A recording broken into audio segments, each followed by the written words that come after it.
Okay, Islam, my Moorish American nation and family. Oops. Islam. Islam in Arrington-Bey. It's around Arrington-Bey. It is August the 12th, 2021. I'm at Whole Foods in Annapolis, Maryland. And I work today from 10 to 4. And just now, my genitals are being attacked in a spiritual manner. So, those that had a telepathic code, they do things like this, attack the genitals that have the animal strand of the telepathic code. That's all this is the best description I can give spiritually. Animal strand, because we know that everyone don't behave this way. But when you give when you give people the animal strand or beast strand of the telepathic code, then they behave that way, and they are not the same as Moors. And so we know that they're not the same. The government knows they're not the same. And they have them classified as animals because they know they're not the same.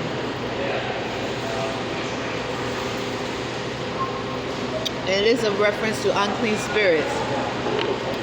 So, because everything has a spirit. So this is my best description of what I know I experienced mentally and spiritually. So anyway, I don't want to say relapse, but I have. I'm eating cashews. And when I say their government have them classified as animals, their government have them classified as animals. And they have them classified as animals for a reason, because they already know what it is. They know what. It's just like they know what's in the COVID-19 vaccine. They know exactly what's in the telepathic code. They know who they distributed to. They know which strand went out to where, which region. They know. They know. So these are my thoughts in reference to explaining spiritually and mentally what I experienced. And they know there's a difference. There's different strands. And so their government knows that they have animals. They literally have animals in the population.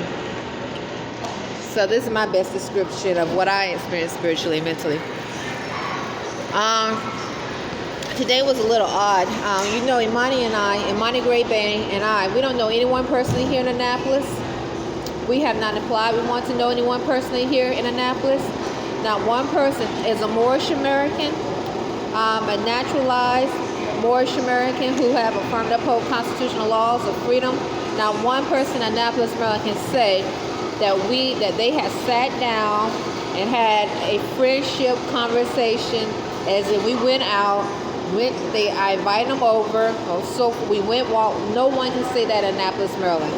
We have not applied. We want to get to know anyone here personally in Annapolis, Maryland. Okay? And I have to keep saying that because that's important to say that, so you can understand the animal thought process. When you have animals and their state of mind, literally, when you have an animal state of mind, you don't know until you see the full picture. And then you realize how much of an animal state of mind some people are.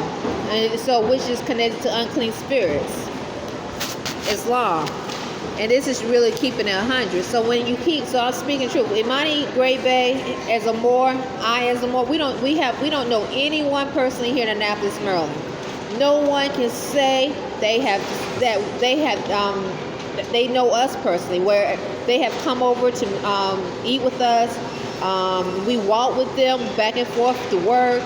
Any of that, no one can say that and say it truthfully. They can say it, but they could be lying. They'll be lying. So this is important to say, so you can understand the animal state of mind when I give testimony about some of the things I experienced. It's good, and it's important for me to use the word animal, Islam, because that's exactly the best description that I can have, and it's a true description. Animal.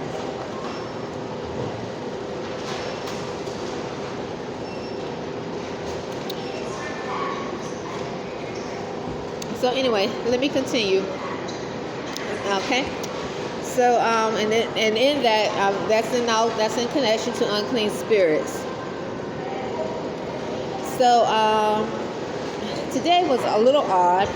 I worked at Burger King. I felt pretty well. I brought my national headdress again yesterday. This is my first day wearing it. So this is my third time buying my national headdress. My other two were thrown away. The maid threw it away at American Extended Stay. So this is my third one. So I'm thankful that I was able to buy it today. I brought it yesterday, but I wore it today. I wore it, so my goal is to wear it to work. Since I used to wear it at Burger King. When I first started working for Burger King, they said I could wear my national headdress. But after someone just yelled, yeah.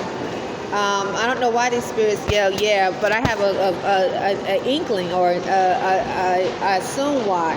But just so you can, as I'm talking on camera, I like when things like that happen. It's good for me to point it out because it correlates to my testimony as I give testimony through these years of what I experienced. All right, so because people say yeah around American Extended Stay, and then someone then there's a thought, or maybe anyway, I'll just keep it like that because right now there's different reasons why people can say yeah, Islam. I'll leave it at that right now. So anyway, I used to wear my national headdress, and one day one of the customers, a regular, I think he said I overheard he worked at the Navy. Used to work for the Navy. Anyway, he complained and said that he didn't want me to touch his hand. He wanted to put everything on the counter. So he complained to Janelle, the owner, and so I told Janelle. Anyway, that same day she told me I can't wear my headdress anymore. I think I wore it for about 3 months. She said she would get too many complaints of me wearing my Moorish American national headdress. I said, okay, no problem. She said the customers were complaining that I wore my Moorish American national headdress. Most of the people that come into Burger King are the United States Navy, the Army, some imply to be the Marines, police officers, those that represent pale skin, African. Definitely, these are the large amount. African Americans, black or African or Black Americans, and those that are Hispanic, Mexican, El Salvador, South American, and then healthcare providers. So, and that has been the same group that's been coming into Burger King since I started working there in June of 2016. So Janelle, the owner, said that the customers were complaining. She got too many complaints that I was wearing my Moorish American national headdress.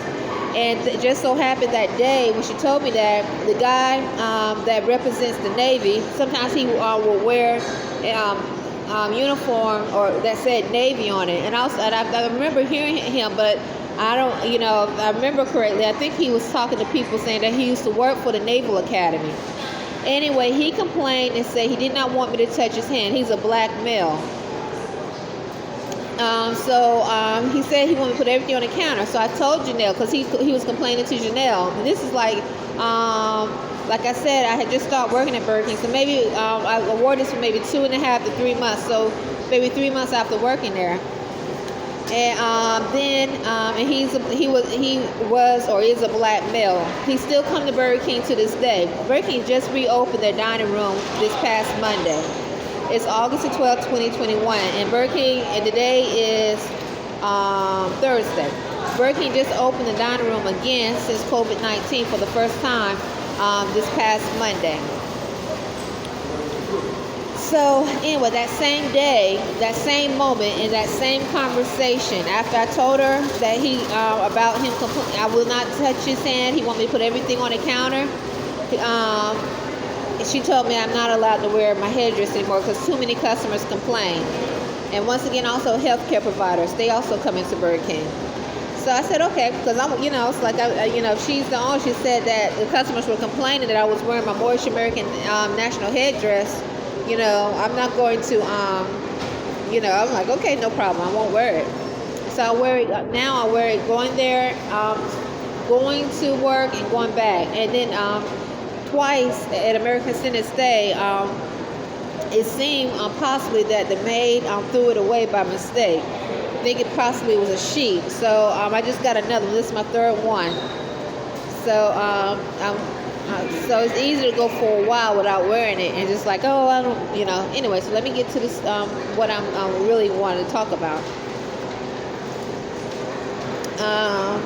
So today, it was odd because I was, a customer asked me to, this is in reference to the manager, Phyllis, she's African American.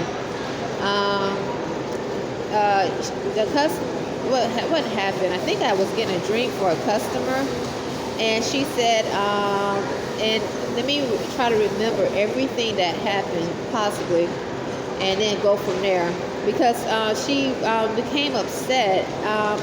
I told her I was getting a drink. It was a frozen drink, I think it was. I can't remember, but the conversation was, she got upset. She was like, stay in your place.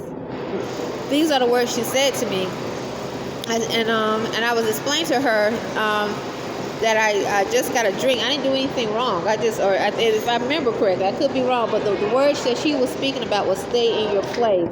Hopefully it'll come back to me. And she was saying that did she seem like to be talking about me to a new girl, African American, named Shamara. So let me remember, because I didn't try to focus on remembering this situation so much. So many times she do things like this. So I try to keep up with them, and they come out, and it's literally out of the blue. So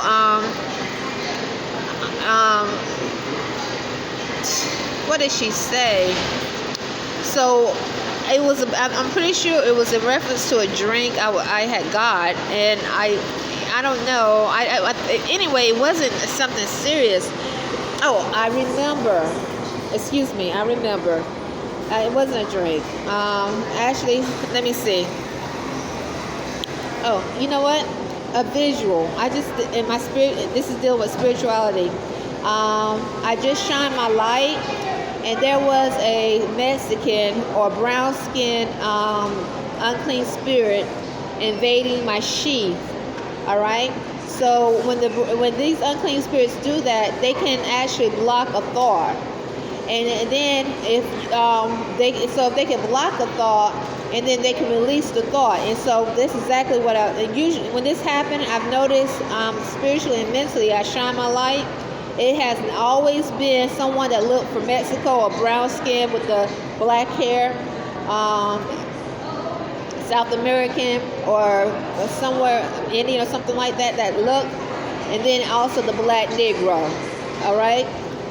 So that can be considered. So that's getting off the subject, because I still deal with spirituality and mentalism. So and so if an unclean spirit does that, they can actually latch on. Okay. So they feel like they're latching on and have developed some type of, these are unclean, unnatural spirits, and develop some type of connection with you. So if you are a military soldier and you are declaring war upon, or you are at war, you can use these unclean spirits to attack civilians. Okay, so, or say you are a military soldier or military, and you are working and you're not naturalized. So if you're not naturalized, then the banks, you have corrupt banking systems. The banks make a lot of money off people being in debt. So you can use these unclean spirits to block thoughts of those that are in school, to cause mental chaos while they're in school, or the children, whatever that can be done, so that there's a cycle, a recycling of money. Because once again, if you a military soldier, you haven't been naturalized, then you are being used by a foreign agency, which that is in connection to the banking system. The banking system is in connection to the hospitals and the psychiatric wards, the pharmacists. So that's the connection to those that are in the military and use these unclean spirits that have the telepathic code, these experiments, to force engage, to cause mental illness, other diagnoses that the doctors feel that they have enough education to diagnose without putting the word spirit, without using the word spirit, or speaking on a holistic level. So those are my thoughts. So anyway, when I shine my light, I saw unclean spirit, because I'm a spiritual woman, literally on the side, just like bouncing. That's when the thought came back. All right. So let me finish. Let me tell you what happened. All right. So a lot of places have made a lot of money. A lot of hospitals, pharmacies. They made a lot of money off of these banks, off of these unclean spirits doing things like this. All right. And that is just true. So what happened is a customer had ordered mozzarella sticks, and I didn't know if he had got the marinara sauce. So the customer had the bag. I said, "Sir, do you have your marinara sauce?" I think Mindy said, "Yes, he has the marinara sauce in there," because I was just asking, or I think so, or the customer said yes. Phyllis thought I was checking her, or saying, she said, "You don't check me," or something like that, because I guess she put the marinara sauce in there. I said, "Miss Phyllis," I said, "Phyllis, I wasn't checking you. I was just asking the customer to make sure that he or she had the marinara sauce. I was not checking you." And she was like, she just kept going on and on. I said, "Phyllis, you are taking this way too personal. I was just asking a question to the customer, as in the customer service, to make sure he had what I can't remember if it was a male, I think it was a male customer, to go with the item. You are taking this too personal." Then she started to say, "You need to stay in your place." I said, "Stay in my place?" I don't understand. I told her, I said, "I don't understand this communication. Stay in my place. What is my place?" So she talking to me. I just said, like, stay in my place. I was like, what is stay in my place? I don't know what stay in my place is. And then I told her, because she started to go on. It's not, she mumbled something, balance. I'm not sure, because that's when she turned around and started talking to Shamara. Shamara is a new black girl. And she sort of just walked over and said, "Phyllis." And I was like, "Phyllis, I don't know what that means, stay in my place, but I am mentally stable and I am mentally healthy, and I'm not violent, and this is not personal. I was just helping a customer." And as I said that, Thomas, the manager, started laughing. Like, you know how when you cough or you scoff when someone says something? When I said I was mentally healthy, he's another African American. He like, and he walked away. He like, yeah, and walked away and walked around the corner. And I just stayed. After that, I just said, I can prove that I'm healthy mentally, and I know I'm healthy mentally. Okay, so that's not my issue. So anyway, I just let it be. I don't know what word she was saying, but she said something like, I brought up the word. I was telling her I'm not violent, and I didn't. And I did tell her. I said, I don't know what "stay in your place" means. So anyway, so this is important to do. As in communication, when I speak to her, because I don't want her to think that I'm encouraging violence from her. I don't want her to think I'm encouraging violence from her, so or that I am violent. So I just stayed quiet from that point on. Then let's see what else happened. And this is also going back, when I said mentally healthy, so this is going back to spirituality, because when you're dealing with spirituality and spirits, a lot of this information and how to communicate, which I'm learning, is important because, once again, you have those that know truth, but they have made so much money not speaking about truth. The hospitals that are created that are created for money, a business, and not for healing. You have two different types of medical systems. Some medical systems are created. They really care about the patients, and they really want to heal people. And then you have some medical systems that are not. They are in it for the money. Okay? So, and those that are in it for the money, they have made a lot of money off of people being attacked by unclean spirits. A lot of money. And also by, when I say people, citizens who, and they are not able to articulate what they experience. But the doctors who possibly know what's going on, their pockets are getting fatter. The pharmacists, their pockets are getting fatter. The banks that I guess you want to say cover the hospitals, their pockets are getting fatter. So that's been going on for a very long time. So when those that know, what they rely on, mental illness, where you become disoriented or you're not able to articulate what you are experiencing. All right, or where you get so frustrated and you behave in a violent or irrational manner.